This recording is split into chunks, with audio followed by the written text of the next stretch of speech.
Good morning / afternoon, everyone. Welcome to the Naples Eagle Forum 38th Annual Luncheon.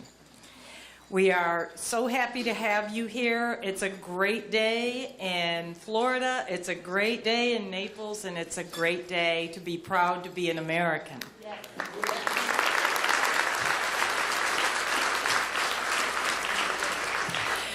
I'm Doreen McShea. I'm president of the Naples Collier Eagle Forum, and I have the distinct honor to begin the program, announce the beginning of the program, and I'll give you the drill here. We will begin with the presentation of colors by the North Collier Fire Department Honor Guard, following by the Pledge of Allegiance and our national anthem, and we will have a prayer delivered by Pastor Neglo, and then we will have one of our honored veterans, Bobby McDonald, play for us taps in honor of those who have given their all for this country.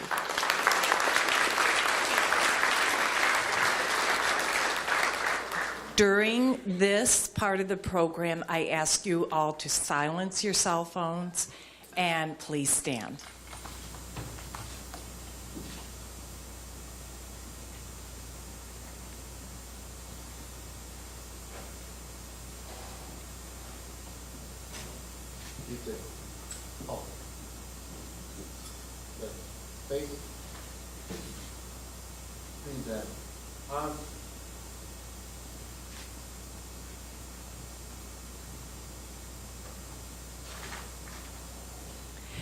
The pledge to the flag will be delivered by Wayne Smith, a prisoner of war, a Vietnam prisoner of war who 45 years ago, almost to the day, was released after 5 years. I pledge allegiance to the flag of the United States of America and to the republic for which it stands, one nation, under God, indivisible, with liberty and justice for all. Let's sing the national anthem. Oh, say can you see by the dawn's early light what so proudly we hail, and the twilight's last gleaming, whose bright stars and bright stars through the perilous fight, o'er the ramparts we watch, were so gallantly streaming, and the rockets' red glare, the bombs bursting in air, gave proof through the night that our flag was still there. Oh, say does that star-spangled banner yet wave o'er the land of the free and the home of the brave?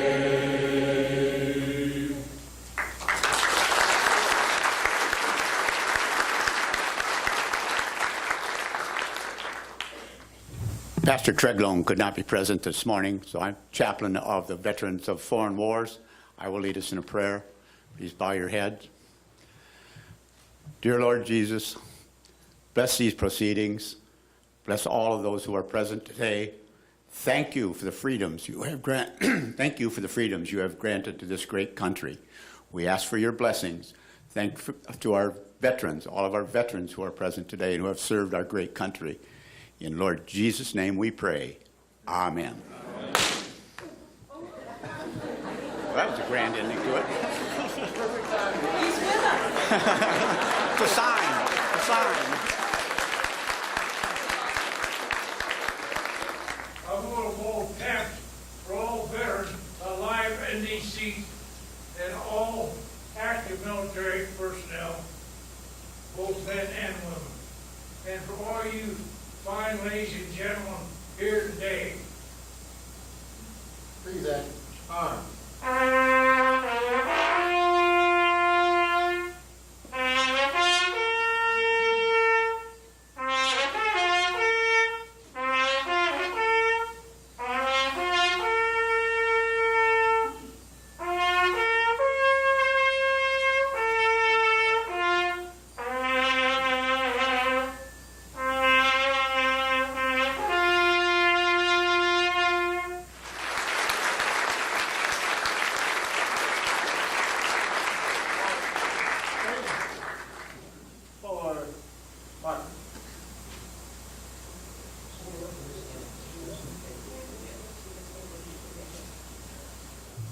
Thank you, everyone. Please be seated. Enjoy your lunch. I will bother you about halfway through, but go right ahead and eat and enjoy this wonderful day.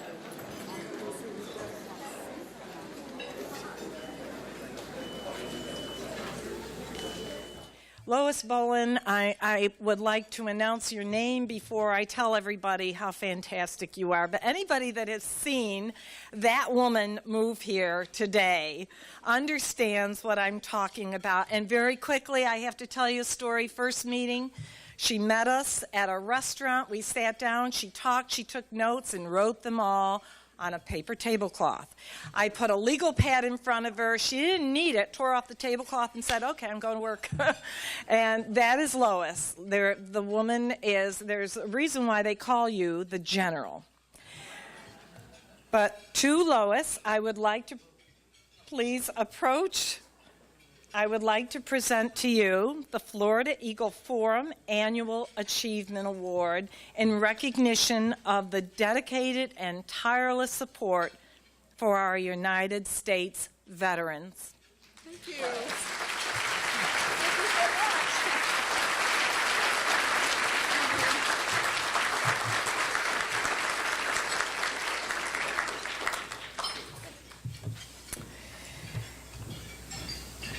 If you want something done right, yeah, you call Lois and ask her to help, or just ask her to do it for you.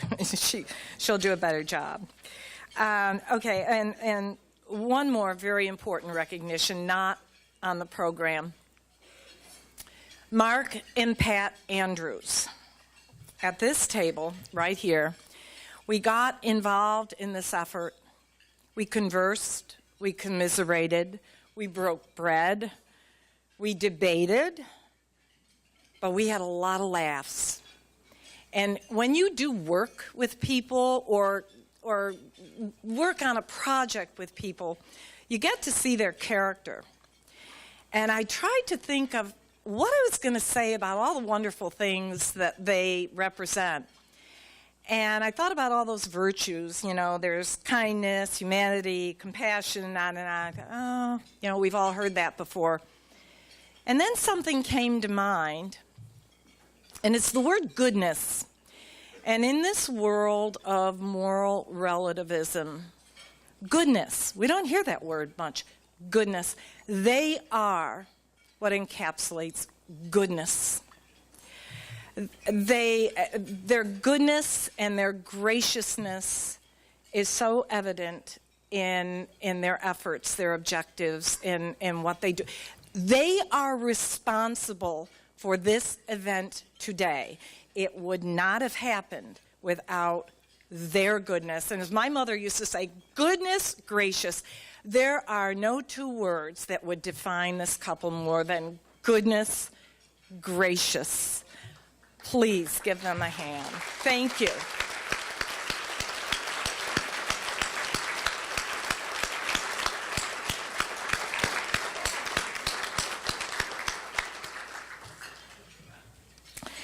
One final note.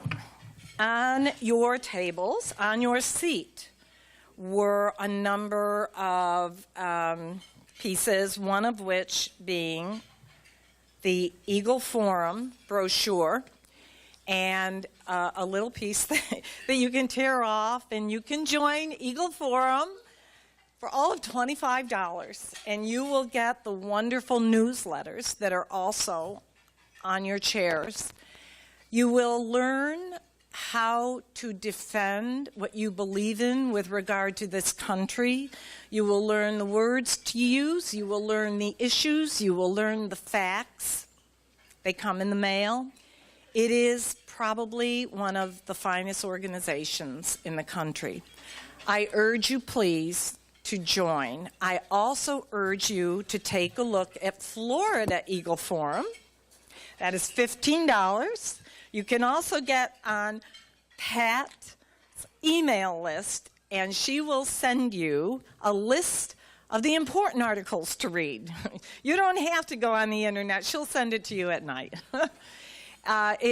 Truly, they are organizations that do so much good. And for so little, you can learn so much and be such a part of defending all the goodness in this country. And as I said, Carl's going to give a free golf lesson to anybody who joins. I'm just kidding, Carl. We'll see. Okay, I would now like to introduce the chairman of Eagle Forum. And there are so many things to say about what this woman has done. She has been a tireless representative of Eagle Forum. She has hosted candidate forums. She has hosted the Eagle Forum Collegians, which is our sons took part in this numerous times, bringing teenagers into Washington, D.C., giving them tours, having them meet with dignitaries, teaching them about legislation. The woman is a dynamo, and I don't really think I need to say it. She also loves to teach people how to cook. So it's my pleasure to introduce Ann Cori, Chairman, Eagle Forum.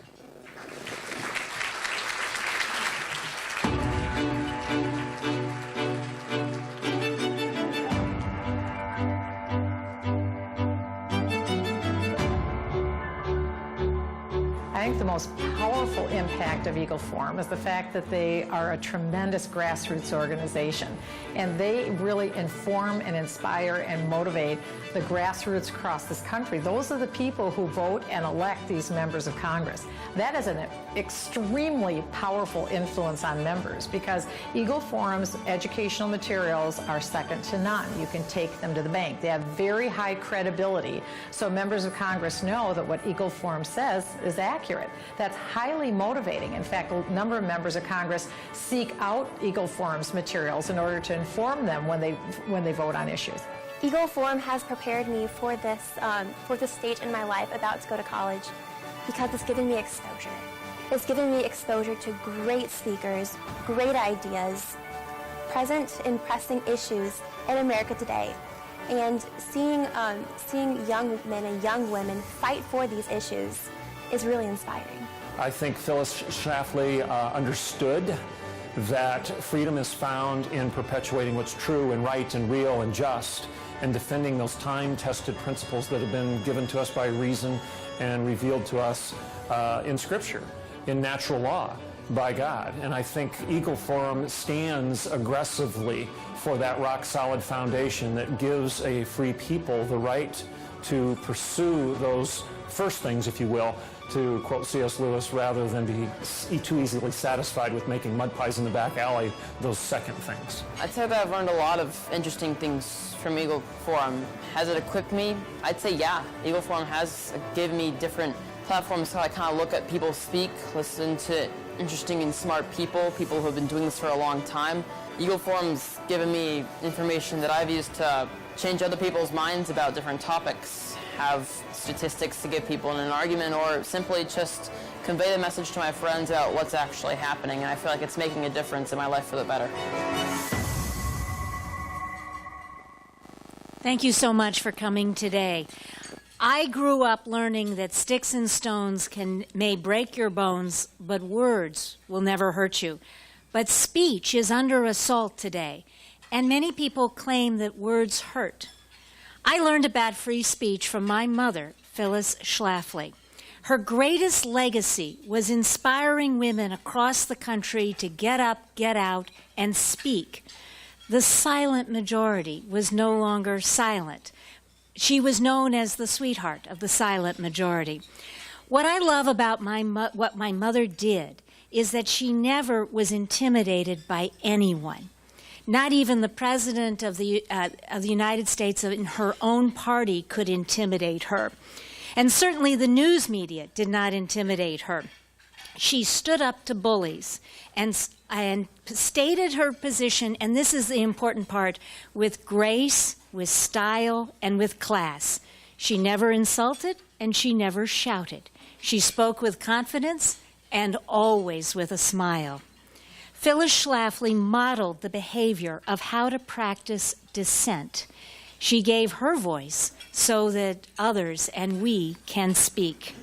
My mother was so confident and courageous that she did not copyright her work. She hoped that her words would inspire others to use the words and repeat the words because she was speaking the truth and speaking the truth to power. Free speech cannot be a jewel in the Museum of the Constitution. We must practice free speech and our right to speak freely every day. Phyllis Schlafly gave us a voice, taught us to use our voices, and we should continue to exercise free speech and dissent. Because what is the other side doing? They're naming and shaming. The other side uses slurs in an attempt to intimidate and scare us. If you don't have any arguments, then are insults an effective comeback? Their way of winning is to try to shut us down, to prevent us from marching in a parade, to try to stop a lunch, to try to intimidate a speaker, to try to intimidate a hotel from hosting a lunch. No one should be intimidated by such tactics. It's bullying. And that makes me think that others are afraid of the competition of free speech. The answer to speech you don't like is more speech, not less. Whenever possible, we should say something. We should welcome more voices. Do not be a part of the Shut Up Club. Be a part of the Speak Out Club. And what is free speech? It's easy to speak freely when everybody agrees with you. Our liberty to speak is really important for dissent, and it's hard to dissent because of peer pressure. What has happened on college campuses over the past few years is appalling, that students are taught that shouting down a speaker with whom they disagree is an appropriate form of dissent. We like debates. We like arguments. I never want to hear only one side of an argument. Listening to other voices helps me to sharpen my own arguments and makes them more effective. That's why I read the New York Times every day, not just for the unintended humor, but so I can sharpen my arguments. And the free flow of ideas is not tolerated by totalitarians. Historically, totalitarian rulers were able to have total control of the state and all forms of information. Dissent got you the gulag. And we like to think that totalitarians are just relics of the past. But we have plenty of people today who are in powerful positions who would like to stifle debate because they are afraid of dissent. They're afraid that their beliefs might be challenged and may not be true. Totalitarians create fake news only to protect themselves. People like to get along with the majority and not stick out. And I find that when I do speak, there's always someone who will sidle up to me afterwards and whisper, "I agree with you." Well, then speak out. Not to speak is a form of speech. Silence in the face of evil is evil. Words can never hurt you, or can they? Our free speech is guaranteed by the First Amendment. Government is not supposed to stop your speech. But what about technology companies? Online, you can be bullied, delisted, or named and shamed. The left has a slogan called "Speak Truth to Power," which used to be about the government. Today, the tech companies have more control over our lives and our speech than we realize. The promise of the internet is this huge and wide free space for all kinds of activities and speech. But access to the internet, I found, has narrowed, not widened. Web companies have an enormous power to filter what you can and cannot see online. If we use Facebook or YouTube to search content, we have agreed to their terms and conditions, and the Bill of Rights is not in their terms and conditions. The tech companies are not the U.S. government, and they're not obligated on the First Amendment guarantee of freedom of speech. And of course, what protects the First Amendment guarantee of freedom of speech? Only the Second Amendment.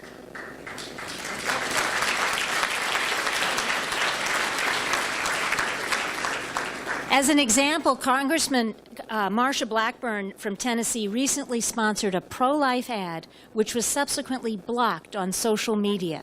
The company explained that they had blocked the ad because, quote, they was deemed an inflammatory statement that is likely to evoke a strong negative reaction. Maybe they really do have a conscience. Shouldn't such an ad evoke a reaction? Don't we advertise so that we can get reactions? But I think we rely too much on screen time. So I challenge everybody in this room to an experiment.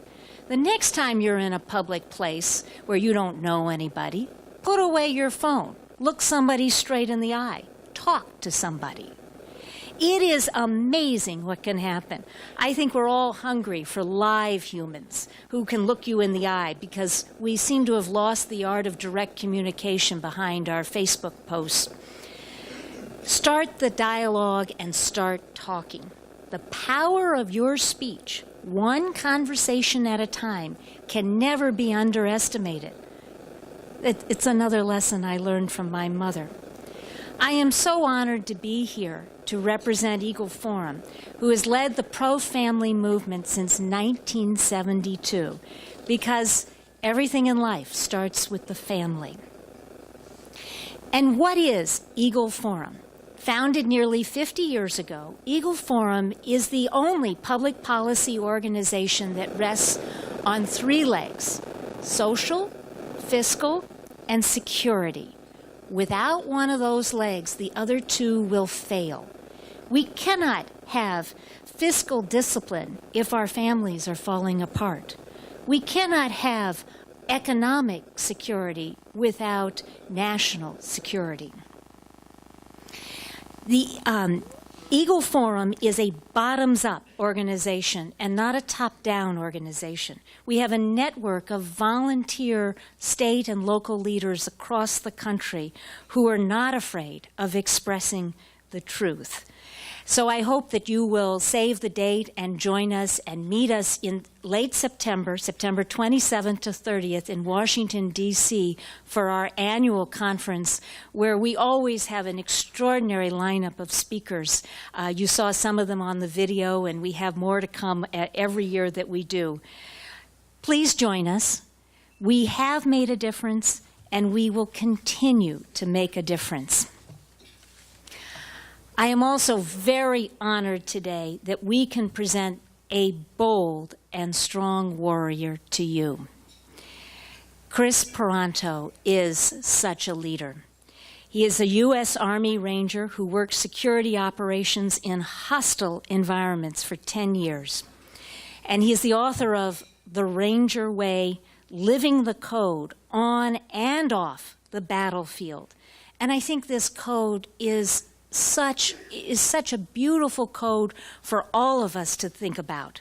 Accept responsibility, never quit, turn every obstacle into an opportunity for growth, and accomplish the mission. Kris Paronto was in Benghazi on September 11th, 2016. And what he did is extraordinary. He protected and defended America. And boy, do we need heroes today. And it was great honor that I present to you Kris Paronto.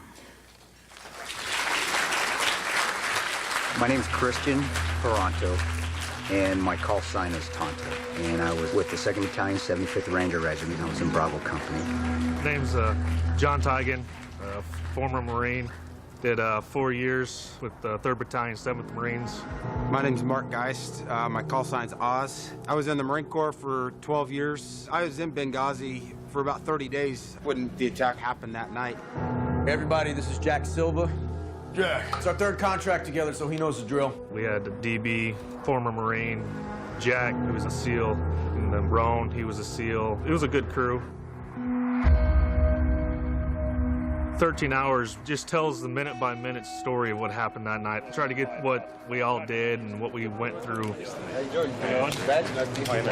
We as a team decided that the story that wasn't being told out there was what actually happened that night, and so we felt compelled to make sure the story gets out there the right way. It's not about the politics, it's the story of what happened on the ground. GRS stands for Global Response Services. We're mainly used in high-threat areas. We are the security element for the Central Intelligence Agency, and we just provide protection in austere environments.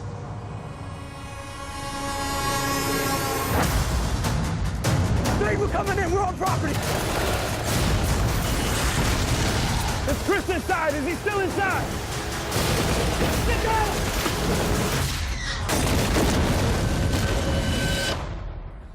All of us were former military, Spec Ops guys or Marines. You're working with some of the top guys in their respective services. 13 hours was how long we were in the fight that night. The state guys, we just heard them on the radio say, hey, if you guys don't get over here, we're all gonna die. And we just kind of looked at each other and said, we gotta go now. None of you have to go. But we are the only help they have. Americans help Americans overseas, especially in areas where there wasn't any military support. We had to go, no matter what. Damn the consequences. Got some wind, here we go. Roll. Our director is Michael Bay. He's been very respectful to us, and he's taken this seriously, and he's got us involved. Michael has that vision of what he wants, and he's doing it in a way so it's as accurate as possible. Ready and go. You won't touch. My teammates did so many amazing things, and it's a story of the battle. It's a story of a lot of sacrifice that went on. It shows that there's still guys out there that are willing to sacrifice their lives for others, you know, to put others before themselves. Very good. Got it. Beautiful.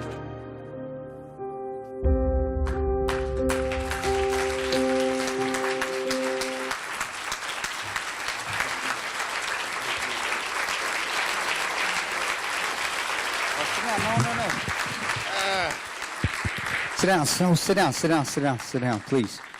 I don't usually stand behind this thing. It's like a pulpit, and I'm not a preacher. Wherever the pastor is, this ain't my thing up here.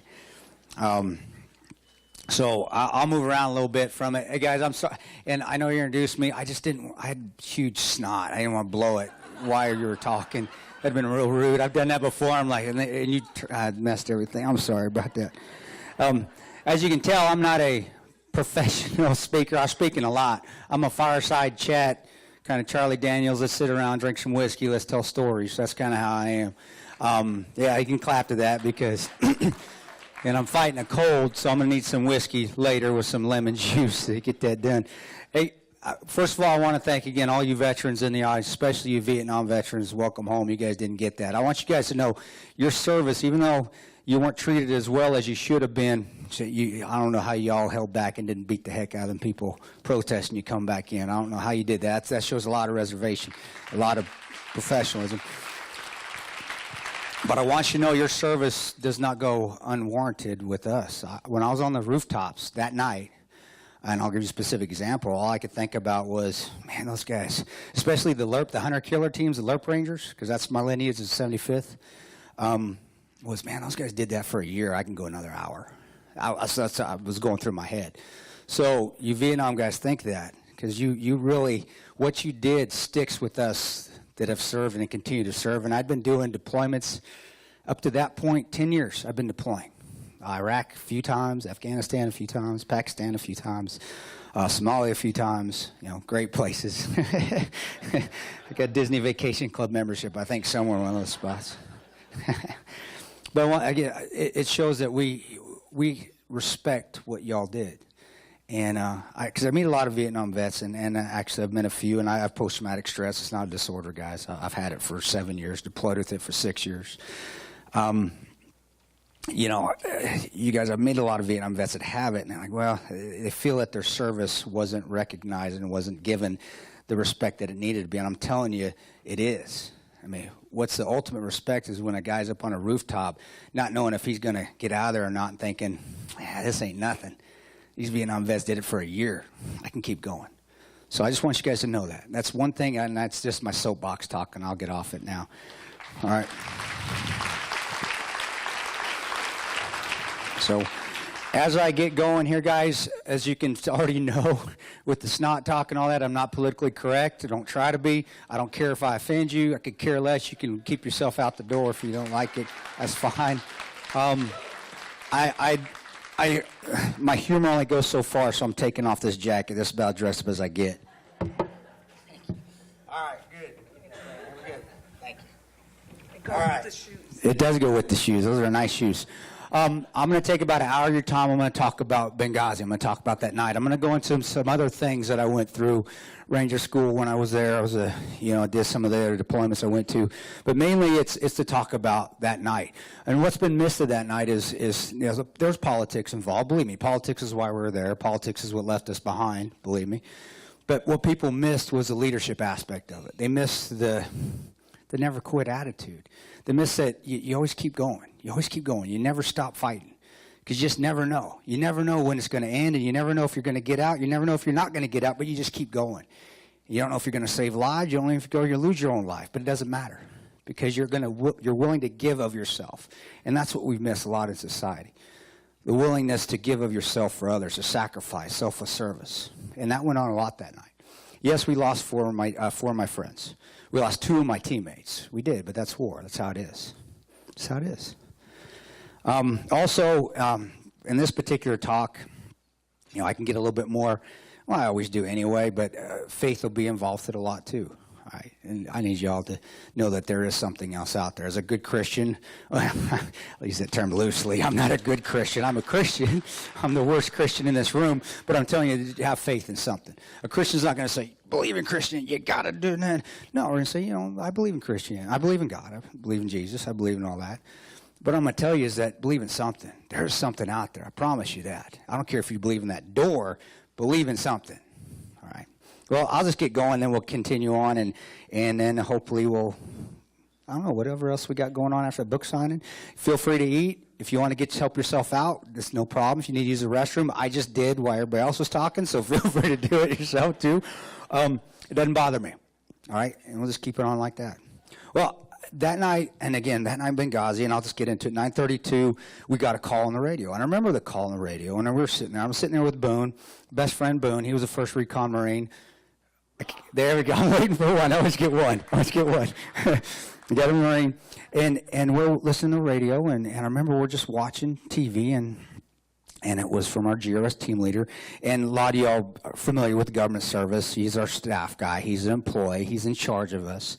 I want you to guess how many years of military experience he had. Not special ops experience, just military experience he had, even though he's in charge of us because he's with the agency. We're all contractors. We're not employees. Anybody give me a number? What do you think? How many? There, he's a big 0. Yeah, he's in charge of us, though. That's government for you. You guys know how that works. Wade calls us on the radio, and he says, GRS, we need you in the team room. That's us, GRS, Global Response Staff. And I remember Boone looked at me, and he says, Tonto, what'd you do? First thing. Now, if you've seen the movie is extremely accurate. Very, very accurate. We took part in that whole process. Very, very accurate. We made sure it was accurate. In fact, political correctness aside, and this is a true story, first time we walked into Bay Studios with Michael Bay in Santa Monica, we walked in and we looked at Michael Bay and Tig, God bless little Tig, big Tig, she's not little Tig, in that Marine. He told Michael Bay, he said, if you mess us up, we're going to waterboard you. That was the first thing he said when he saw Michael Bay. And I'm not kidding you. That's what he said. People laugh. I've spoken to a few groups, like, oh, that's not fun. No, that's damn funny. It's hilarious. And Michael, people don't realize Michael's a true patriot. He really is. There's nobody else that could have done that movie. Well, get back to it. What I'm telling you is this reason Boone looked at me and says, Tonto, what'd you do? And this is where we go back to the movie, and I'm trying to validate the accuracy of it. If you watch the movie again, there's a scene where we're watching the second greatest war movie ever made. First, of course, 13 Hours. Second is Tropic Thunder. Have you ever seen it? Okay, Tropic Thunder. And there's a reason we're watching Tropic Thunder is because there's a joke I used to play on the CIA case officers. The smart kids, all the kids that used to come in, they're brilliant, brilliant, brilliant. No street smarts, no common sense, but they know everything because they were taught it at their Ivy League schools and they read it out of a book. So I used to like to break them in a little bit. I did. This is how I learned how to break people in. I was a Ranger private twice because I got kicked out of the military one time. People don't realize that. I got thrown out of the military the first time I was in. And I fought back and I got all the way in and I did it all over again. Basic, airborne, Ranger, all over again twice. So I knew how to play. And I'm going to try to keep this PG rated because I knew how to play the jackassery games. I knew how to do that. That was my profession. And the reason I did it too, and the reason I did it to a lot of these kids coming in, is I wanted to see how they react. I wanted to see if they'd get all bent out of shape or they'd cry or they'd whine. Because if they did that overseas and they did that in that environment just from some little joke I played, I knew I couldn't depend on them when that bullet started flying. It was my test, you know. Well, to go back to Tropic Thunder, I had this little placard, and I'm from Nebraska, you know, sense of humor, Bill Engvall, where's your sign, sort of thing. And it was Robert Downey Jr., the character in Tropic Thunder, and he's looking off in the distance. And, you know, that famous line in the movie with Ben Stiller where he says, never go full retard. Remember that? Well, I had a placard. I had it. It was basically a sheet of paper that I laminated it, and it said that. And he looked at him, and it said, never go full retard. Whenever they messed up, I'd put it on their desk. So that's the first thing this Ivy League graduate would see in the morning is never go full retard. They didn't like that. That's why Boone looked at me and says, Tonto, what'd you do? That was just one of the things I used to do. I can't get any other stuff because this is a PG-rated show, but you've seen the movie. And I remember I looked at him when he said that. And I had to think for a second, like, no, I didn't do anything. And I looked at him and said, brother, I didn't do anything. I've been an angel all day. I haven't done anything. And I've been great because I wanted to go home. Because we'd extended 3 weeks. We were supposed to go home 3 weeks before Benghazi even happened. So I believe there's something bigger than us out there. We were supposed to be there that night. Well, 30 seconds later, we do get a more urgent call. And this is where the hair on the back of your neck stands up. And I've been used to it at that point because I've been deploying, like I said, for 10 years before Benghazi even happened. I've been going overseas for 10 years, loving it every day, staying, loving it, not going home. And that voice, I remember when our GRS team leader said that, Boone looked at me, and I can finish Boone's sentences. He's a professional. He's a Marine. He's professional. He reads philosophy. He reads that Joseph Campbell crap in the movie. That wasn't made up. That's what he read. I don't know how he read that stuff. I'm on the other end of the spectrum. I read graphic novels, which is basically, I was just saying, I read comic books. So we're kind of different in that aspect. But I look at him, and I look right at him, and he's smiling at me when we get that call, and the hair on the back of my neck stands up, and I feel good. Like, yes, the adrenaline's going. And, guys, it's just adrenaline. Whenever you feel that, especially West Pointer, when you start getting overseas and you feel that adrenaline pop up, it's just adrenaline. Fight or flight, what do you do with it? Physically, you just think, physically, what do I do with it? You know, the Eastern countries, they got it right. It's just that center. You push it out, and that's what I was thinking about. All right, I know what this is. Push that energy out to my hands, push it to my feet, push it to my head. This is what I got to start moving. I got to start thinking. I got to be able to move my hands quick. Don't worry about it. Don't run away. Let's go to the fight. And he smiles at me. I remember, look at Boone. He smiles at me, and I say what's on his mind. And I'm smiling just like this. I'm thinking about it again. And I go, we could do something fun tonight. And we get our gear, and we head out the door. As we head out the door, you can see the bullets already falling. The tracers, it's nighttime. You can see the orange and green, depending on the size of the weapon system, whether it's a PKM, which is a belt-fed machine gun, or an AK-47, which you guys know what that is. Everybody has been around enough. Everybody knows what an AK-47 is. You're watching those firefights. You're watching the bullets. And then you're hearing some explosions go off because RPGs are hitting. RPGs don't go shh. They don't.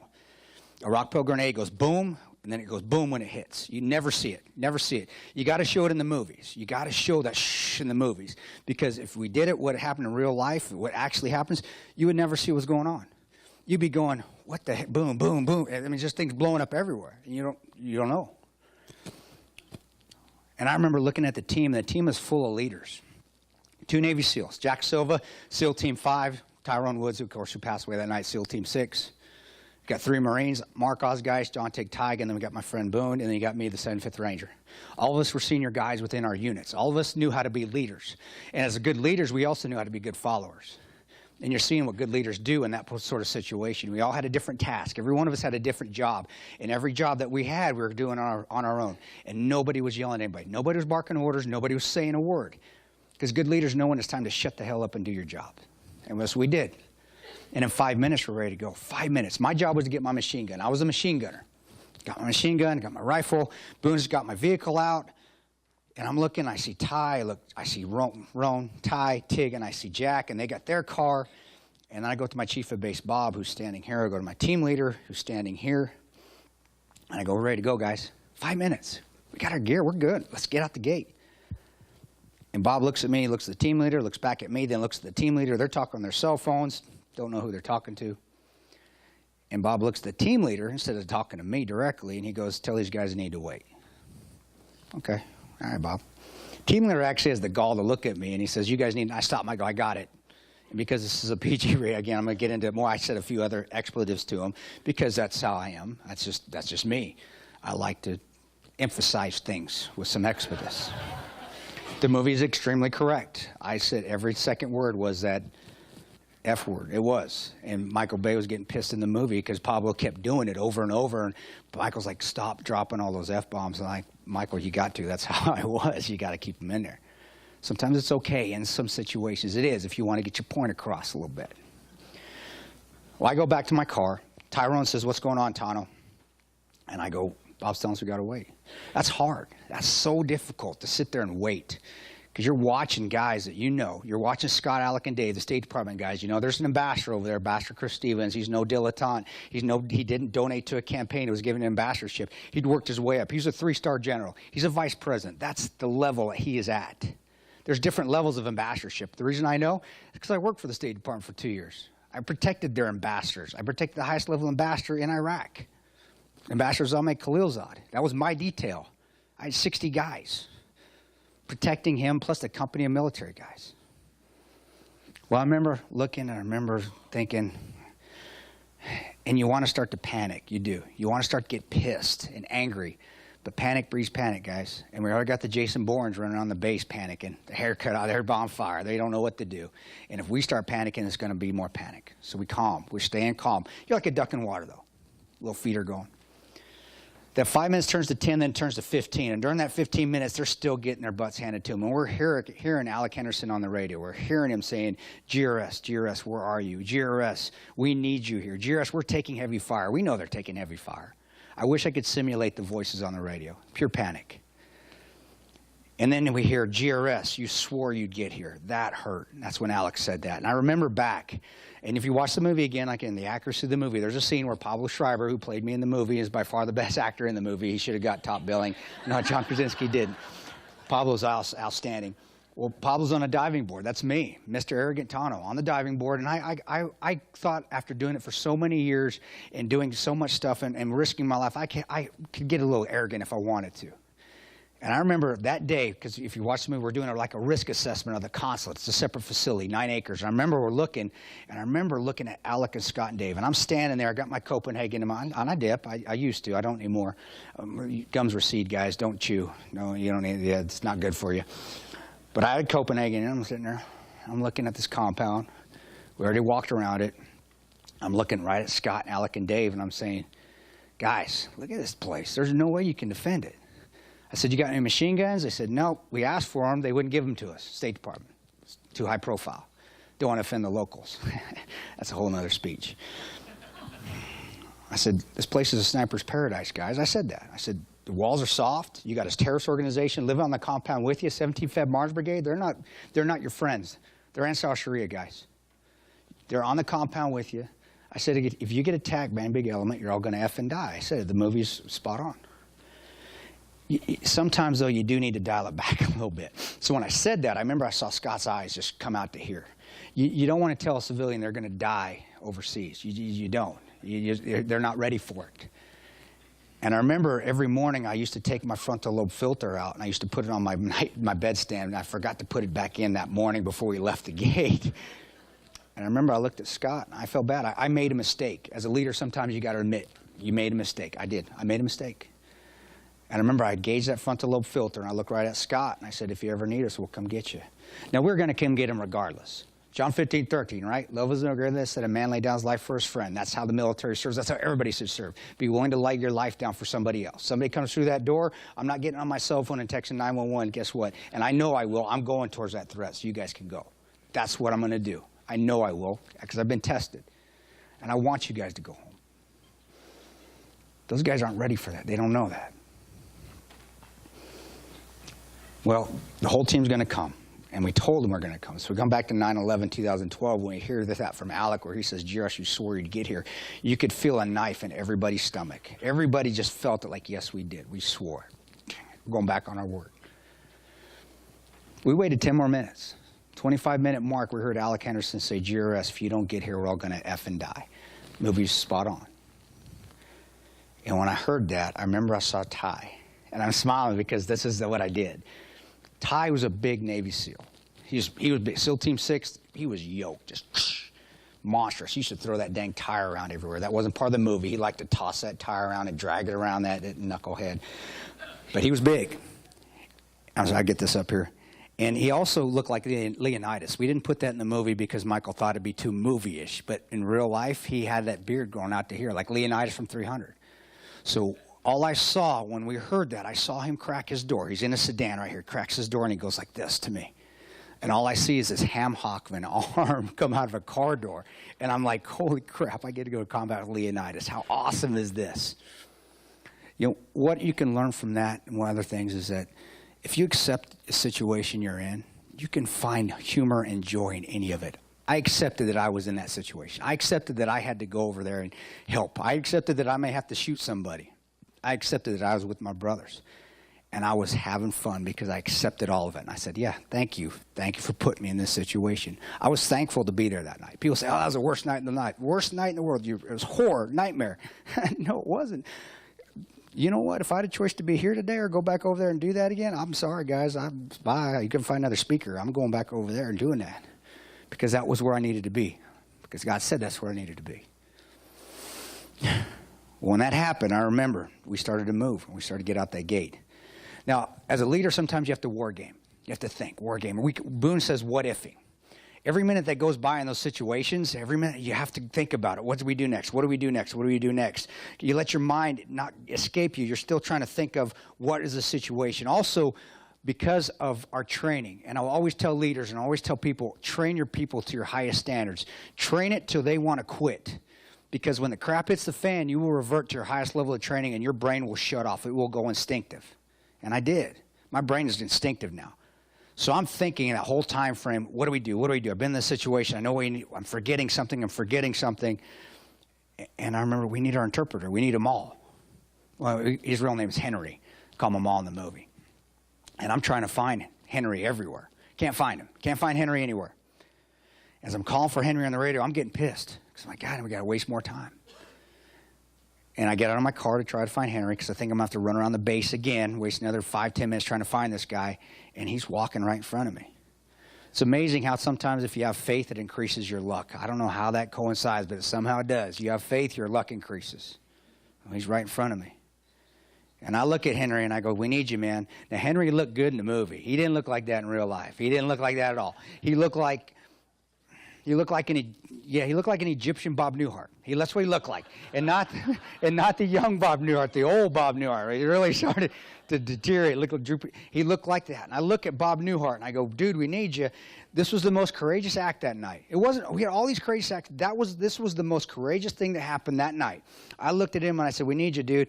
And he looked at me and he did say, he says, Tonto, I'm not a combat interp. I'm not weapons qualified. He wasn't. And I gave him my pistol. I said, you are now. Go get your stuff. That happened, guys. That was what happened.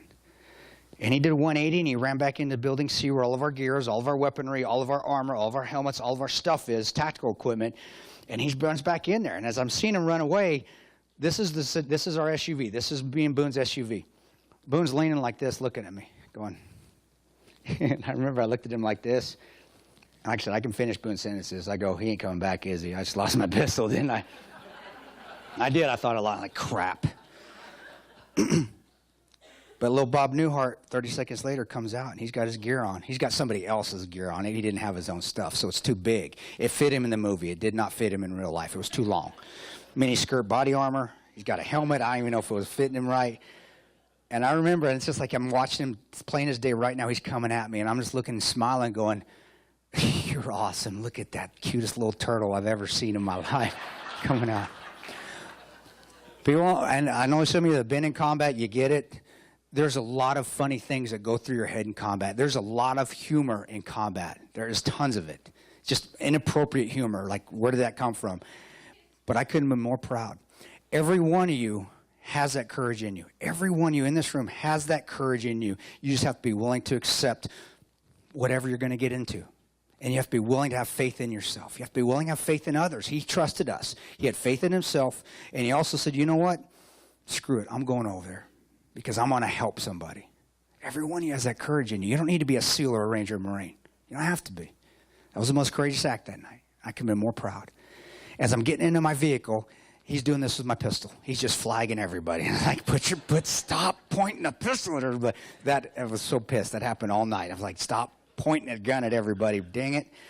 But I get him into my vehicle, and we head out. Long story short, we drive part of the way down there. We get 400 meters from the consulate, 9-acre facility. We're going on this road called Gunfighter. We're supposed to make a right 400 meters down the dirt road. There's the front gate. We go in there. We get the ambassador. We get all the guys. We get out. No. As a leader, sometimes you have to make decisions. Sometimes they're the right decisions. Sometimes they're the wrong decisions. But the worst thing you can do is make no decision. By Bob making no decision and being indecisive, he allowed them to solidify on that compound. So we had to stop. 400 meters, we get out of our car because we know something's happening because there is a local force running around with their heads cut off. We don't know if they're friend or foe. We have no idea. We see a couple guys shooting back down this road. So there's our gunfighter, make a right, front gate. There's a guy that's going brrr with the machine gun. There's another guy with an AK-47 shooting, and then he comes back. Okay, something's happening, so we get out of our vehicles, guns up. We don't know who friend or foe is, no idea.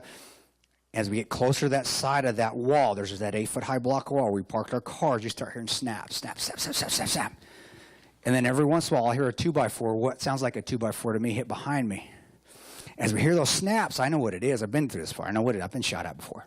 Some of you guys know what I'm talking about. That snap is when a high-velocity round goes by your head, it breaks the sound barrier. And it's freaking awesome. You guys got to do it. I got a training course Wednesday in DeLand, Florida. I have a training area out there that me and Boone use. It's open range. It's not indoor. I'll promise you I won't hit you. I'll put you at the end of the range. I'll shoot by your head, and you can feel that. It's so freaking... You know why it's awesome again? I just go back because I wanted to be there, because I accepted that I was supposed to be there, because that's where I was supposed to be that day. I said, I believe in God. You believe in whatever you want, but whatever higher power that you believe in, it said, you need to be here today or tonight. I'm like, yes. That's why I was able to enjoy it. That 2x4 that hit behind me, that's when a round hits something solid like a block wall. It sounds like a 2x4 to me. That's what it sounds like. And we're fighting back, and leaders are being leaders. Nobody's saying a word. Everybody's moving into position. I see Tig starting to shoot 40-millimeter grenades. Awesome. Foomp, and you're just going boom, blowing up. I hear guys, Tyrone and Jack, they're shooting their guns. Everybody's protecting each other. And Boone comes up and says, Tonto, let's get high. And we start moving. Boone's our sniper. There's no argument. He is the best sniper. He's the best shooter on the group, so he has that .308 rifle, and that's where we're going. Every one of us has chips on our shoulders. Every one of us is an alpha male, but when the time came to us to do our jobs, nobody argued with who was better at what. That's what a good team is. That's what good leaders do. That's what Bob couldn't do. As a bad leader, he couldn't relinquish control and say, you know what, you guys know more than I do. You guys go ahead and do this. As youngsters growing up, and I'm talking to my West Pointer especially when you get to your platoon sergeant there, brother, they're going to know more. Learn from them. You're going to know more, too. And if you have a good platoon sergeant, he'll back off and say, your squad leaders, he'll back off and say, you know what, roger that, sir, you got it. Even though he's looking at your butter bar the whole time. Don't worry about it. It's just, well, I had one, too. I was a green to gold guy. I get it. I was a Mustang, and they still gave me crap. Mustang means you're enlisted, then you go become an officer where he gets it. All I'm saying is you have to work together, and sometimes you have to put your pride aside and say, you know what, I don't know it all. And we move. For the next 30 minutes, we fight our way on foot. 400 meters. Movie does a pretty good job showing it. The book is outstanding. We wrote the book. We had to get Mitchell in because we had to clean it up, because when you have Marines and SEALs and Rangers writing a book, it was like a pop-up coloring book initially.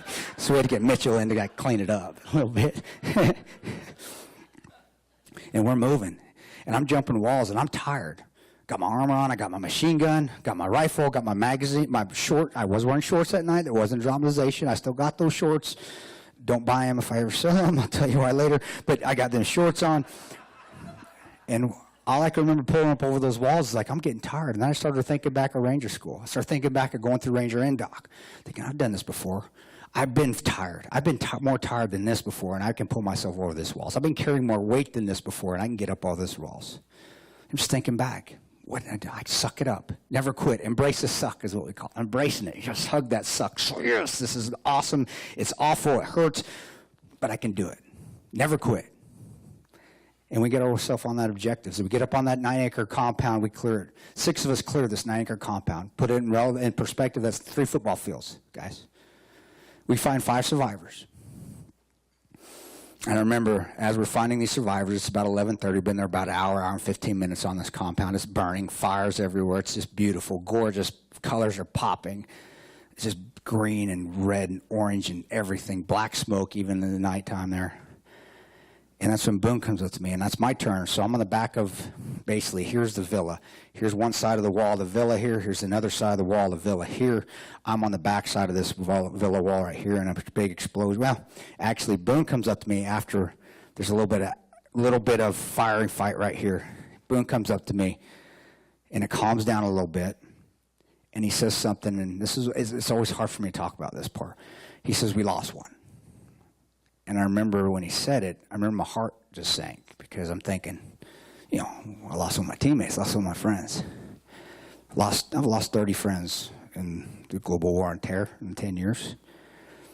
And I remember I look at him and he's pissed. I said, dude, what's wrong? What's going on? We lost one. I said, who'd we lose? And he goes, we lost IT guy.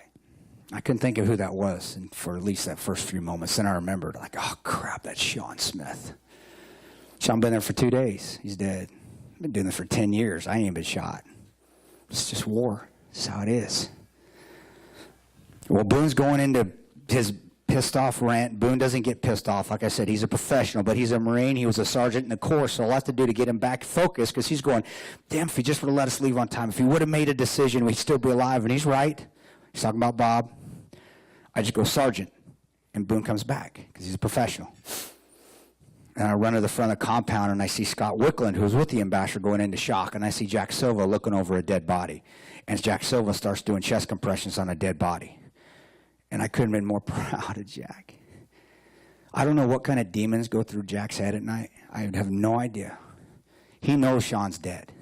There's a reason he's doing chest compressions on a dead body, because Scott's going into shock. So every time he does a chest compression and looks up at Scott and he goes, stay with me, man, stay with me, we're still in this fight. Jack is trying to stay positive over a dead body to try to keep a guy from going into shock. There's a math we have in the military. An injured person takes 3 people out of a fight. We have a dead body, and if we have an injured person, there's 6 of us, we are combat ineffective. So Jack is sacrificing his own emotional stability to keep this guy in the fight. That's the Navy SEAL, though. I wouldn't expect anything less from him. Ty comes up and puts his arm around Scott and says, we're still in this fight, man. You got to stay with us. And it works. Scott comes out of his shock. I couldn't have asked to be with the greater bunch of guys that night than guys like Jack Silva, who are willing to sacrifice whatever they have to do to sleep at night now to help others. Selfless service. Well, when that happens, that's when Ty comes up to me and Jack and says, guys, they lost all their classified information. You got to go back to the TOC and get it at the Tactical Operations Center. So we turn around and make a 180, and we run back 100 meters to this Tactical Operations Center. We don't have what we call thermite grenades. That's why we didn't throw them in there and just blow them up, because the CIA said you guys aren't allowed to carry thermite grenades because you didn't go through the CIA, pull the pin, throw the grenade course, even though we're Rangers and SEALs and Marines. So it's getting government for you.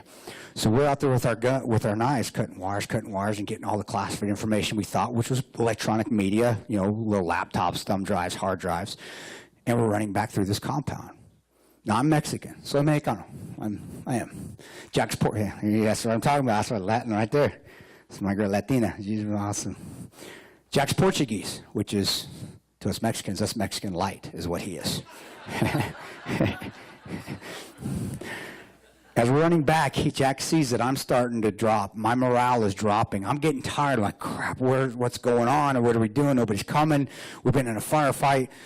2 firefights, actually, already. And he looks at me, and he thinks all us Mexicans speak like Cheech Marin from Cheech and Chong. That's what he thinks. I all do. All you guys that aren't Mexican think like we teach like Cheech Marin. And he looks at me, and he goes, "Hey, they look like we just robbed a Best Buy," as we're running through all these freaking compounds. It was funny. I needed to hear that. I needed to laugh. Jack saw that. And it picked my spirits up. We're going to need it. We throw all the classified information in the back of this SUV, and then I go back to my position. I pull security before I have to go do my turn of running back into that compound that's on fire, that villa that's on fire, to try to find the investor. And then there's a big boom on the backside of this villa. It goes boom. And as it explodes, I see a guy run in front of me, a Libyan. There's Libyans everywhere now at this point. They're all back on the compound. We just cleared it. They're all coming back on. We still don't know who's friendly and who's not. And he's running by me. This is, it was actually kind of funny. He's running by me. There's a Libyan, and he comes by me, and he's running like this. But there's no hand where there's supposed to be a hand. And you can laugh. It's funny. No, it's fun. Please laugh. It's funny. Because there's a guy behind him that's chasing him. Now, again, think of where I'm at. Explosion goes off. I come up with my gun. I see a guy run by me with no hand. And he's holding his hand up like this, where it's supposed to be. And then, as I swing back, his buddy comes running from out of nowhere, holding his hand, going like this. And I'm like, it looks like a carnival game. That's what it looks like. And I start laughing. And all I want to say is, "Hey, dude, stop. He's got your hand. Go back." Believe me, I've been through speeches where people have said, "Oh, that's not funny. That's not funny." If you've been in war, that sounds funny. Your brain cannot figure out what's going on. It's trying to figure this out.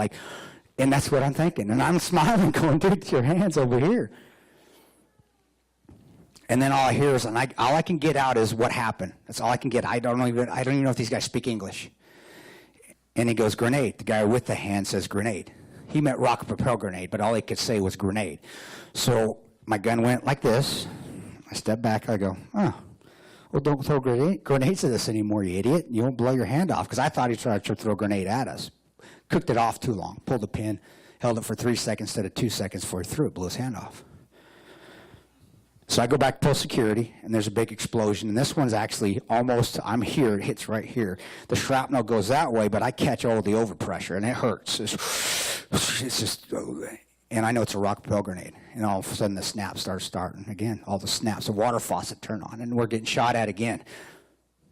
And all I remember is I saw this SUV next to me, this Land Cruiser, and I just got over the hood and got between the wheel well, and I just started shooting back as fast as I could. Shooting. And I see Boone, he's on the back end, he's shooting. As he's shooting, all I remember is somebody started honking a horn at me, and I started looking, thinking, who's honking a horn at me in the middle of a firefight? I'm trying to use this Land Cruiser, this up-armored Land Cruiser to shoot, and I'm trying to hammer these people coming through this back gate that this guy said he was friendly. He left open. He wasn't our friend. And I look, and I'm taking cover over the State Department guy's vehicle. So I'm over their hood like this, just shooting. He's honking. I see Scott Wickland. His eyes are bigger than saucers, and he's like, basically, "Get out of my way. I want to leave." And I'm like, "Hey, you got an armored vehicle here. This is going to hold up. Can you give me at least 20 seconds till I can shoot a little bit more?" He ain't having it. He wants to get out of there. So I just go like this. Come on. Now, it's funny. This is because I'm watching Boone because he's on the back end. He has no idea they're leaving. He's trying to use the back tail as a cover for him, and he's just going like this, going, "Where'd you guys going? Come back." It's a hilarious comment. It's so funny. Well, they leave, and they go right, and then they go right again. As they go right again, I go, "You idiots." In my head, I'm thinking, "You're going the wrong way." And that's when I hear Jack and Ty on the radio go, "Guys, you're going the wrong way." There wasn't a Michael Bay car chase scene in the movie. They went the wrong way. Ansel Soria had a safe house right next to the consulate. The State Department compound was built next to the terrorists that attacked them. And they got hammered. Couldn't do anything for them. We're in our own attack. Long story short, movie does a great job showing the accuracy. I could go into an hour in each firefight. I won't. Book does an even better job. We fight off the attackers. During the firefight, I said, "Believe in something, right?" I got no cover now. I take a knee, and I just keep shooting. And I know I'm going to be fine. There's snaps going everywhere. It's awesome. And I just feel like, he says, "You're good." This guy's hand over me. You just feel warm. I'll tell people, what does that feel like? People that don't believe in God. What does it feels like a warm cocoon of gold around you. I'm good. And as I'm shooting, I see a AK-47 muzzle come right by my ear. It goes boom. And it hurts. My ear goes, beep. Yeah, I can't hear anything because I don't wear hearing protection during any time I'm overseas, to be honest with you.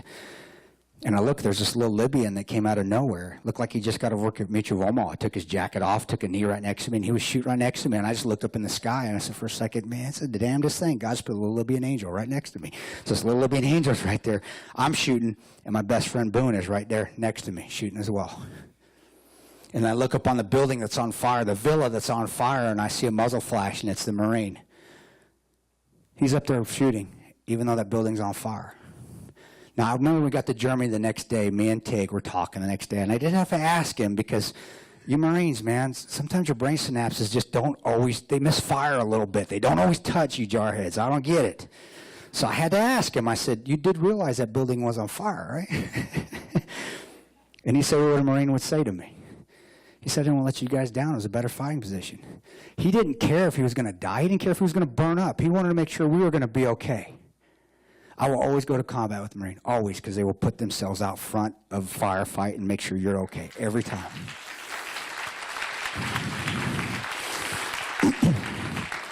We get word there's an ISR up ahead, and this ISR, this drone that's been watching everything, sending feeds to everywhere in the world, including D.C., is saying, get back to the annex, it's going to get attacked. We make a decision. Remember I said as a leader, sometimes you have to make decisions? It's better to make a decision, even if it's the wrong decision, than make no decision. Well, we made a decision, and we left, and it haunts me to this day, every day. You never leave a fallen comrade to fall in the hands of the enemy. That's part of the 5th stanza of the Ranger Creed. We did. We left the ambassador. And it hurts every day. We had to make a decision. If we stayed and kept trying to search for him, we would have lost everybody at the annex. So we left. He was found at 1 in the morning, dead of smoke inhalation, half on his bed, half on the floor. That was a safe room. And he was pulled out by locals. He was already dead because the fire died down and the fighting had moved to our annex. Just make a decision, though. We get back to the annex, and like I said, we get in 2 more firefights. I'm not going to go into them a lot because it just takes me forever to talk about a firefight. But we may go in there, and I remember that first firefight, they're moving on us, and I'm watching them through my night vision, and they don't realize we have night vision, so they're trying to hide behind pillars and bushes and things, and I'm just going, I can see you, you're an idiot, I can see you. And I'm lasing them with my gun, and people just don't get war. They don't understand it. War, you find ways to get through it, and war can be quite comical. And I see this fizz come to the back fence, and it lands, and boom, it goes boom, and I look, and I see Tig right by this fizz that just blew up, and you just have to deal with it. I saw him, I'm like, crap, Tig's dead.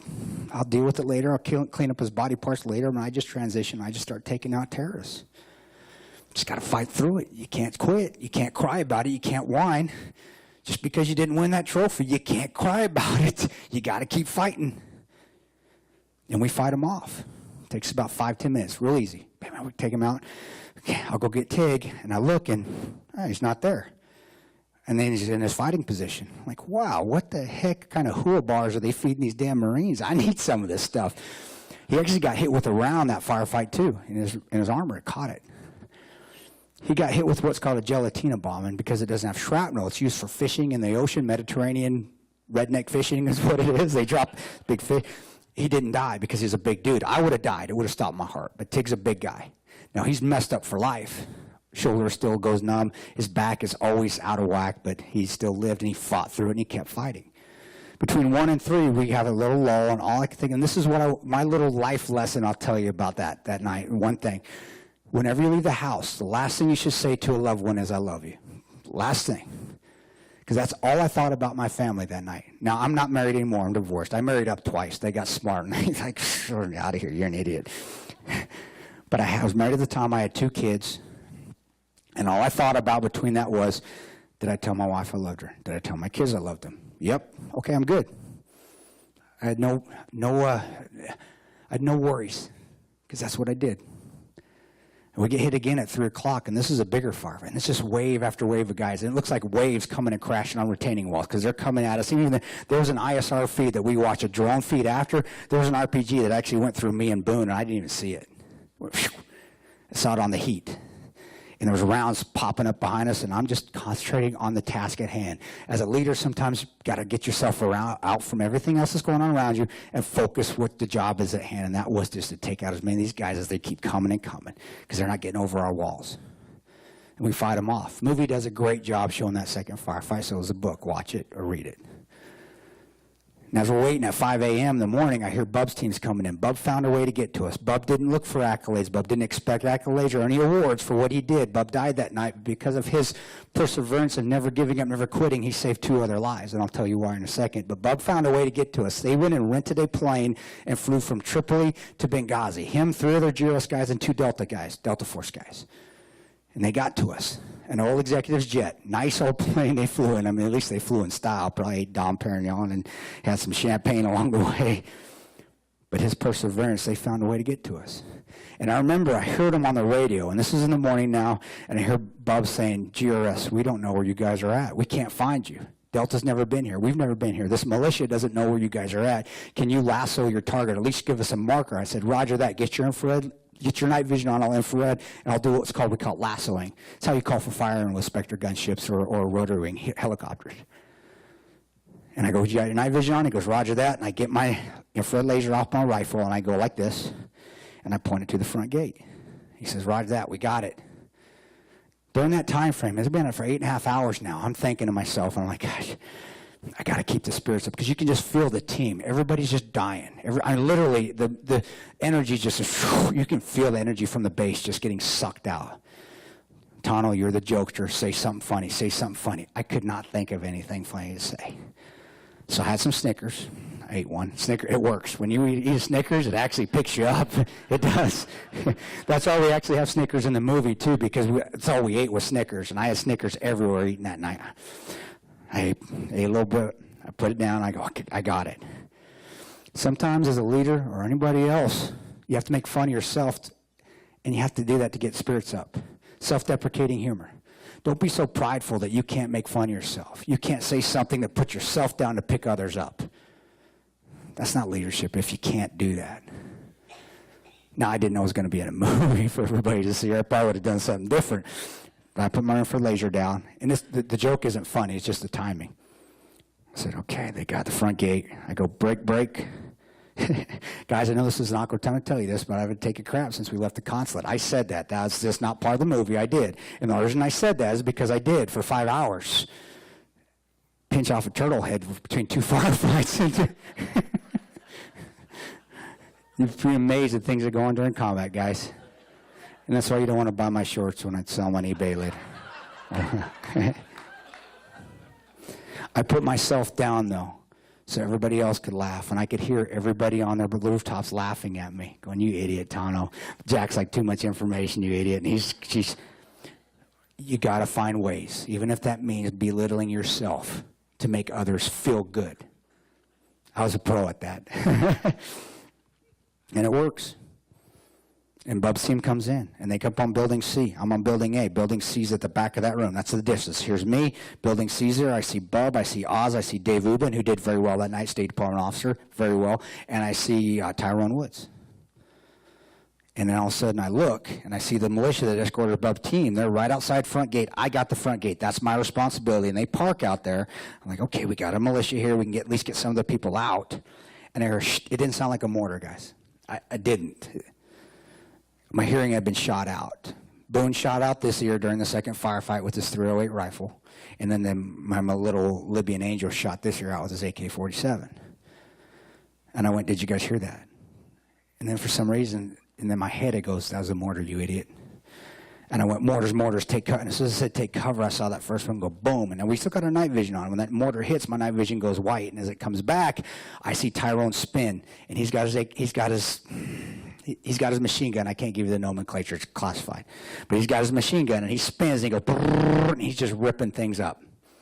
He's going cyclic. Cyclic means you hold the trigger down, a belt-fed machine gun just keeps going. Bullets keep coming out, looks like a laser. And I see Bub shooting, I see Oz shooting, I see Dave Ubin shooting. And I put a few rounds over their head. Then I think to my training again, highest level of training, okay, if mortars are coming this way, they're probably going to be coming from this direction. I got to make sure we're not getting overrun by the whole city of Benghazi. And I come around, nobody's coming. Good. I come back, and I see another one go boom. And my night vision goes white. As it comes back, a guy goes down. Even in all that carnage, you can hear when somebody thinks you're going to die. And it's Dave Ubben. He's caught shrapnel in his face and somewhere else. And he goes, I'm hit. And I can hear his voice. And it's something that it's hard to remember. As I look back again, because he's got to take care of himself. We're still in the middle of a mess. I see nobody's coming. I come back and I see a boom, boom, boom. And my night vision goes completely white for a little bit because of the overabundance of light. As it comes back, I see pixie dust. It looks like Peter Pan pixie dust from the debris and the dust and the stuff that's been heated by the explosions. And my team's gone. And my brain's like, you just saw your team turn to dust. I watched my team die in front of my face as I was shooting over them. And I did put my head down. I did. Almost quit. I did. I went, you can't beat this. You don't have any air support. Even though I called for it 3 times that night. I thought it was coming a few times. And then God said, get your gun up, Ranger. I started fighting again. You never quit, no matter what's put in front of you, no matter who stands in front of you, no matter who tries to intimidate you, and who you got to tell me who tried to intimidate me from coming in here. I got some, please, he's going to tell me who that person is here in town. It's intimidate. You got to be kidding me. And you got this camera? Yeah. You got the camera going? You're more than welcome. I'm staying down here. I'll be here 2 more days. You got to be kidding me. You never give up, ever. And you keep fighting. We kept fighting. Tig's already up on that roof. Even though those mortars are, and you guys are military guys, you know what I'm talking about. Those mortars were fire for effect. He's still up on that roof trying to find survivors. I remember in Germany the next day I asked him, I said, what did you see when you got up there? Because I didn't know what he saw. I know he saw mass carnage. He says, well, I saw Oz, and I did see Oz try to get up. I didn't know who it was at the time. Oz tried to get up and shoot, even though he had no arm. He didn't realize that he's still trying to get in the fight. The Marine is still trying to fight with one arm. Tig gets up. He says, well, Oz eventually, I sat him down. Oz is trying to get a tourniquet out of his bag and put a tourniquet on because his arm is basically like this. And he's getting it on. I try to open a bit. Then I go, I got to go help these other guys. He went and he looked at Bub. He said, Bub was face down. I flipped him over. I looked, listened, and feel, did his vitals. He was dead. I went over to Tyrone. He says, I heard Tyrone go like this. Last breath. Tyrone, then I checked his vitals. Tyrone was dead. And then I went over to Dave Ubben, and Dave Ubben was worse than Oz. Dave's arm was like this, and his leg was at a 90-degree angle the other way. He says, I went and I got tourniquets on Dave Ubben. And then I went back to Oz again. As I go back to Oz, Oz is doing this with his arm, and we start laughing in the bar. This is the next day in the Air Force Base. We're talking about it, and we're laughing hysterically because he says Oz was doing this. He thought it was the coolest thing he could spin his arm. Oz is going into shock. Tug's like, stop playing with it. Stop playing with it. All right, all you youngsters, earmuffs. Earmuffs. I got to tell you this because it was funny. I'm sorry, guys. I got to tell you this. This is Marine humor for you, and you got to get him. He says, I go, dude, he kept playing with it. How did you get him to stop playing with it? You Marines know I'm going with it. He says, I told him if he kept playing with it, he'd go blind, and he stopped. All right, if you didn't get that, youngsters, don't worry about it. It was not funny anyway. I keep looking at my Marine buddy in the back because, don't ask him, guys. But, and he gave Marine a job. This goes into one of my last lessons I learned there in Benghazi. Oz and I don't get along. We don't like each other at all. We didn't get along down there. But Oz is one of the toughest SOBs I've ever come across. And I respect him for that. And we found ways to work together. You don't have to like each other to be able to be successful. You don't. You just have to be willing to put your differences aside and work together, and we did. And I respect Oz's toughness because Oz actually came back. Tig said, can you get yourself off this roof? I got to help these other guys still. Oz says, I guess I'm going to have to. And Oz came back out of that shock, and he climbed his own butt down from that roof with one arm. And he slipped once on the rungs because he was bleeding all over the ladder rungs, and he caught himself with one arm. You can still have respect for somebody even if you don't like them. It's okay. Learn from that to be successful, guys, especially youngsters. And believe me, Lieutenant, you're not going to like a lot of people you're with. Be able to work with them. Your troops will be happy you do, brother. You're going to be general before you know it. I learned that from General Stanley McChrystal, who was my first lieutenant. He was my first battalion commander, Lieutenant Colonel. Yeah. How lucky was I to have that as my first commander? Holy crap, I was lucky to have that guy. Well, We finally get the guys off the roof. Delta helps us. Yes, Delta did drop the guys off the roof. That was hard to see. I'm not going to go into that because it's just too hard to talk about. And then I get word that there's a militia coming in, and this militia's coming in. There's me, Boone, and Jack Silver left. That's it. 3 guns left. Everybody else would not come from the roofs and help us. I don't know why. 3 guns left, and I get word because I got the front gate. Bob's telling us, Tonto, there's people coming in. You got to make sure they're friendlies. I said, Roger that. Who are they? He goes, we don't know. Okay, Chief, what do they look like? He goes, we don't know that either. I go, what kind of uniforms are they wearing? He says, we don't know that either. I said, Chief, do I have communication with them? He goes, we don't have any communication with them anymore. I said, Chief, how many? He goes, 30 to 50, including technicals. A technical's a truck with the machine gun in the back or an aircraft gun. And I said, Roger that, Chief. I said, you realize I have an M4? Because I'd lost my machine gun. I'd done, no ammo. And I saw him coming. The movie's spot on. Pablo played it exactly how it was. I saw him coming, like, how am I supposed to stop these guys? And I got down behind my one parapet. It's daytime now. And I put my red dot on that front guy's vehicle. And I'm like, God, okay, at least I'm going to get somebody. He never quit, though. I didn't want to run and hide. This is my job. Take this gate. Nobody's coming through without having to rip me up first. And it's not bravado, guys. It's just, that's your job. It's my responsibility. And all I could think of was this. That's not part of the movie. I threw up the jumbo, the shaka. I learned that actually working in the Middle East because the majority of the menial labor is done by West Africans. It was actually started in Tunisia is where this first started. And if I threw it up, 9 times out of 10, whatever country I was in, whether it was in the Middle East or Yemen, I went to Yemen too, or North Africa, if I threw it up, if I got it back, they were friendlies. So I went like this. And the guy in the front vehicle is chewing khat, which is basically Copenhagen mixed with cocaine and steroids is what it is. And he looked like he'd been chewing it since he was 2 because it's just disgusting. Just, and he smiles at me. And he goes like this. And I said, I've been married twice. Both my ex-wives are gorgeous. Dated a few good-looking women here and there. But that smile that I saw, that caught, poopy-looking smile, is the most beautiful smile I've ever seen in my life. And I went like this. And I said, they're with us, they're with us. There's one part of the movie, I will tell you, there's one part of the movie that is not right. It's just way over the top. It's not right. The part I was crying, I didn't cry. That's just completely wrong. Completely wrong. No, I did a little bit. And we got out of there. We got to the airfield. As we get to the airfield, all the non-shooters and our 2 guys that were bleeding out, Oz and Dave Ubin, got on that plane. Like I said, Bub saved 2 lives. You know, they'll never know it. Bub saved 2 more lives because he found a way to get that plane to us because they were almost out of blood. They were bleeding out. We had no more IVs either. They got to Tripoli. We waited. At 10:30, I see a C-130 land. As it lands, I'm thinking, yay, finally the Air Force, finally U.S. support. And I look at the tail boom and I see red, green, and black. I'm like, that's not Stars and Stripes.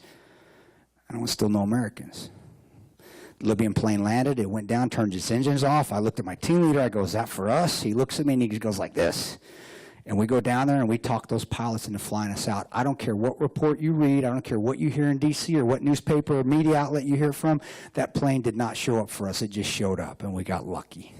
And we talked those pilots into flying us out. Also, the mortar team and the militia that escorted us out and took that mortar team out for us, that escorted Bub's team in. If you don't know the story, if you haven't read all the way the 800 pages of the Benghazi Select Committee report, that militia was Gaddafi's militia. Gaddafi saved us that night, too.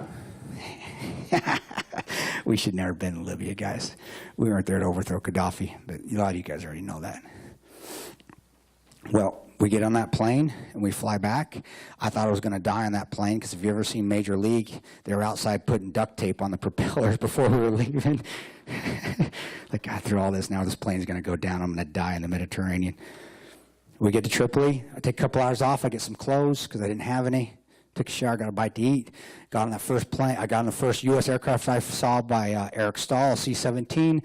Put the flags over the coffins. The loadmaster was awesome. She broke a lot of rules to allow us to get the flags on the coffins of our dead and fallen and loaded it on the plane. And I sat next to those coffins the whole way. That's why I have a very strong anger whenever I see somebody kneeling for the flag, because that bothers the crap out of me.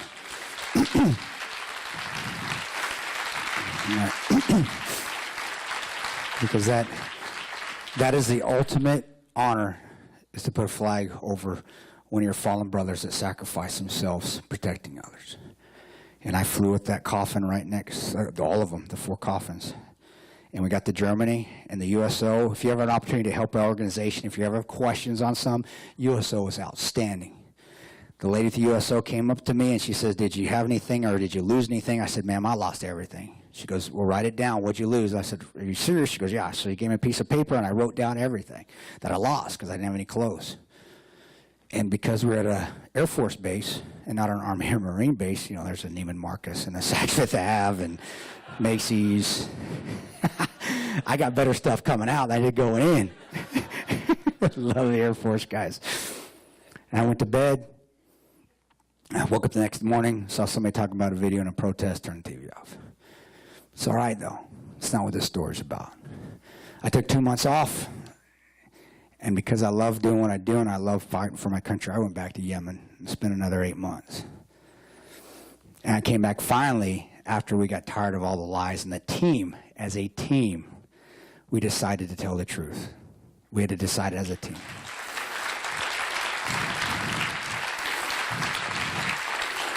And here I am. So I know I've taken a lot of your time, guys, and this is very cathartic for me, too. But in closing, all I want to say is if you guys can get anything out of this, this is the leadership aspect of it. You may not always get rewarded, and don't look for rewards, honestly, to do the right thing. Sometimes you'll even have to sacrifice things, like your job. Got fired. Maybe even a security clearance or 2. I lost all 3 of mine because we told the truth.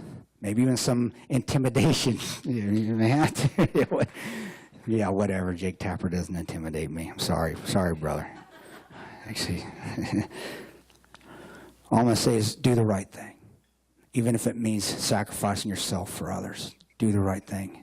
And you never, ever, ever give up, no matter what's put in front of you or no matter what you have to go through.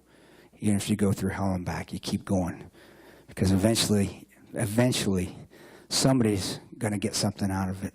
And that may be in this country, hopefully. Maybe it was part of the election. I don't know. Well, again, off my soapbox. God bless y'all. Thank you for having me. Thank y'all for putting up with me. I appreciate it. Have a good night.